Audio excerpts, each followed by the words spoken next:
The first rays of dawn filtered through the blinds, rousing Tree from her slumber.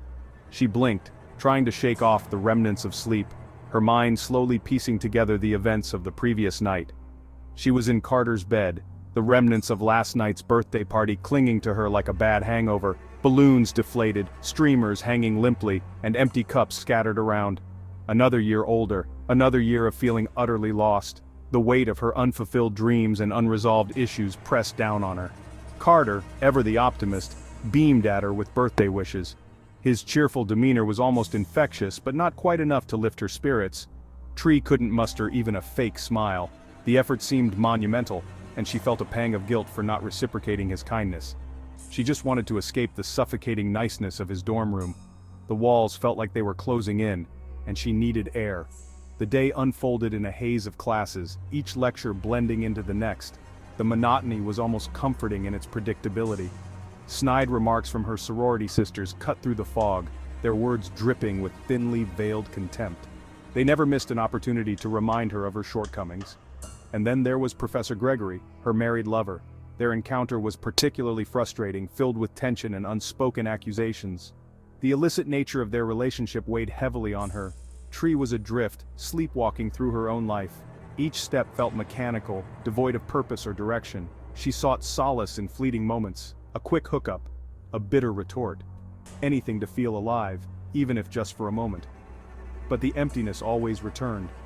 But as the sun began to set, a chilling premonition settled over her. The shadows grew longer, and an inexplicable sense of dread gnawed at her insides. Walking back to her dorm, Tree felt a presence behind her, a shadow stretching in the fading light. Her heart rate quickened, and she glanced over her shoulder, but saw nothing. The shadow seemed to grow, looming larger and more menacing with each step she took. The air around her felt thick, almost suffocating. Fear, sharp and cold, pierced through her indifference. It was a primal instinct urging her to run, to escape whatever was lurking in the darkness. She broke into a run, her heart pounding against her ribs. The sound of her footsteps echoed in the empty streets, a frantic rhythm of desperation. But it was too late. The darkness seemed to close in around her, swallowing her cries for help. A hand clamped over her mouth, stifling her scream. The grip was strong, unyielding, and panic surged through her veins. The last thing she saw was a grotesque baby mask leering down at her before darkness swallowed her whole. The mask's vacant eyes seemed to mock her terror. Tree gasped, her eyes flying open. Morning light. Carter's dorm room. The familiar surroundings felt surreal, like a cruel joke. It was her birthday. Again. The date on her phone confirmed it, and a sense of déjà vu washed over her. Had it been a nightmare? The vividness of the terror made it hard to believe it was just a figment of her imagination. The terror that clung to her like a shroud felt vividly real. Every detail, every sensation was etched into her memory. As the day replayed, each event eerily identical to the one before, a horrifying truth began to dawn. She was trapped in a loop, a never-ending cycle of horror. A horrifying truth began to dawn. She was trapped. The realization hit her like a ton of bricks, leaving her breathless. Trapped in her own personal hell, fated to relive her birthday, ending in a brutal death, over and over again. The cycle seemed unbreakable, and the weight of her predicament threatened to crush her spirit. The initial shock gave way to a frantic struggle for survival. Tree found herself in a nightmarish loop, where each day began with the same horrifying realization that she was trapped in a cycle of death and rebirth. Tree tried everything to cheat death. She meticulously planned her every move, hoping to outsmart the grim fate that awaited her. She avoided the route where she was attacked, taking different paths and altering her routine in hopes of breaking the cycle. She locked herself in her room, creating makeshift barricades and fortifying her surroundings, thinking that maybe, just maybe, she could outlast the day. She even attempted to leave town, packing her bags and boarding the first bus out, desperate to escape the invisible chains that bound her. But death, it seemed, was relentless, finding her in increasingly bizarre and gruesome ways. No matter where she went or what she did, it was always there, lurking in the shadows. A fall down the stairs, a seemingly mundane accident, turned fatal. Electrocution by a faulty hairdryer, a simple morning routine gone horribly wrong. Each death brought a fresh wave of terror, a deeper understanding of her horrifying predicament. The realization that she was caught in an endless loop of suffering was almost too much to bear. The world around her continued as if nothing had changed. The same conversations, the same jokes, the same mundane interactions played out day after day. The same disinterest in her eyes as she went through the motions of a day destined to reset. It was as if she was a ghost, invisible to those around her. Despair threatened to consume her, but a flicker of defiance ignited within her. She refused to let this nightmare break her spirit. She wouldn't let this break her. She was determined to find a way out, no matter how many times she had to face death. She would find a way out, even if it meant dying 1,000 deaths.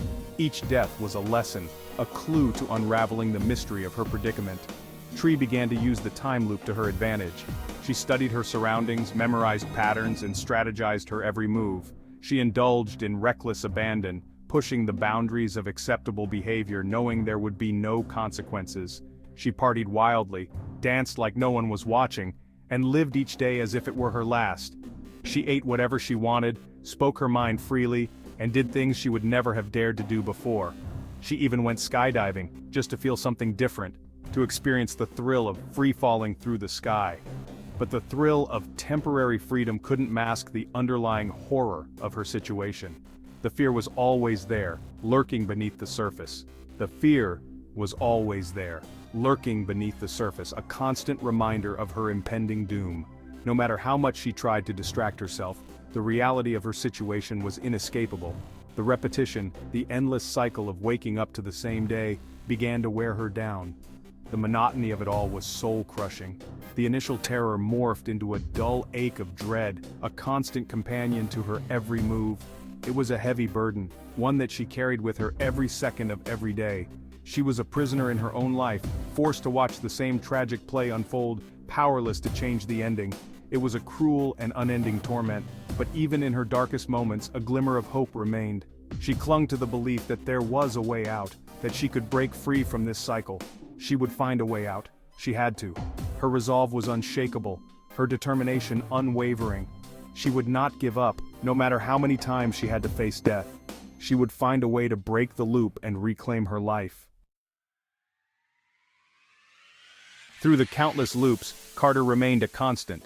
His kindness, initially dismissed by Tree as naivete, became a beacon of hope in the darkness. He listened patiently as she confided in him, sharing her terrifying secret, the burden of the time loop. To her surprise, he believed her. He didn't dismiss her as crazy, instead offering comfort and support in her darkest hour. Their conversations became a lifeline for Tree. Carter, with his unwavering optimism and belief in her, helped her cling to her sanity. He became her confidant, her sounding board, and her partner in crime as they navigated the horrifying labyrinth of the time loop. Together, they brainstormed ways to break the cycle, to identify her killer and end this nightmare once and for all. "We'll figure it out," Carter would say, his eyes filled with a determination that mirrored her own. "We just need to keep trying." His words, though simple, held a power that resonated deep within Tree. For the first time, she didn't feel alone. She had someone in her corner, someone who believed in her, even when she struggled to believe in herself. As the loops continued, their bond deepened. Tree began to see Carter in a new light, his kindness no longer a weakness but a strength. He was her rock, her anchor in the storm. And for the first time since this nightmare began, a flicker of hope ignited within her. Maybe, just maybe, they could beat this, together. With Carter by her side, Tree felt a glimmer of hope amidst the chaos. Carter, her steadfast friend, was her anchor in this turbulent sea of uncertainty. His unwavering support gave her the strength to face the unimaginable. Tree embraced the gruesome task of dying, a task that would break most people. But for her, it was a necessary evil, a means to an end. Each death was a step closer to the truth, a piece of the puzzle she desperately needed to solve. Using each death as a chance to gather clues, she meticulously documented every detail. Her notes were exhaustive, capturing every interaction, every suspicion, and every fleeting moment that could hold a clue. She meticulously documented every detail of each loop, every interaction, every suspicion. Her notepad became a treasure trove of information, filled with diagrams, timelines, and theories. Her room became a war room, covered in scribbled notes, timelines, and photographs of potential suspects. It was a chaotic mess, but to Tree, it was a map leading her to the truth. The walls were plastered with photographs of potential suspects, each one scrutinized and analyzed. She left no stone unturned, no detail overlooked. She was determined to find her killer, even if it meant sacrificing herself again and again. Her resolve was unshakable, her determination unwavering. Even if it meant facing her fears head-on, she was ready. She steeled herself for the challenges ahead, knowing that each death brought her closer to the truth. Her investigation led her down a twisted rabbit hole of campus secrets and hidden resentments. She uncovered affairs, betrayals, and jealousies that festered beneath the surface of seemingly perfect lives.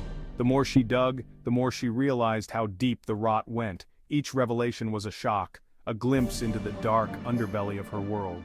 The secrets she uncovered were like pieces of a dark mosaic, each one adding to the picture of deceit and treachery. Each loop brought her face to face with the darkness that lurked in the hearts of those around her, revealing the ugliness that lay hidden beneath the veneer of normalcy. She saw people in a new light, their true selves exposed. The revelations were often shocking, leaving her reeling, but she pressed on, driven by the need to uncover the truth no matter how painful it was. The deaths themselves became a macabre source of information. Each one was a lesson, a clue, a step closer to the truth. She learned to use her deaths to her advantage, turning each one into an opportunity to gather more information. By subtly altering her actions, she could glean reactions, observe patterns, and eliminate suspects. A carefully placed question here, a deliberate encounter there, all designed to provoke a response, to expose the killer hiding in plain sight. Each interaction was a test, a way to gauge reactions and gather clues. She became adept at reading people, at seeing through their facades, all designed to provoke a response, to expose the killer hiding in plain sight. She watched closely, noting every detail, every nuance. Each death, though terrifying, brought her one step closer to the truth. She learned to embrace the fear, to use it as a tool in her quest for answers. Each death, though terrifying, brought her one step closer to the truth. She learned to embrace the fear, to use it as a tool in her quest for answers. Her determination was her greatest weapon, her resolve her shield. The emotional toll, however, was immense. The constant fear, the knowledge of her impending demise, chipped away at her sanity. Yet she pressed on, driven by a burning desire for justice, for a chance to reclaim her life from the clutches of this endless nightmare. The knowledge of her impending demise weighed heavily on her, a constant reminder of the stakes.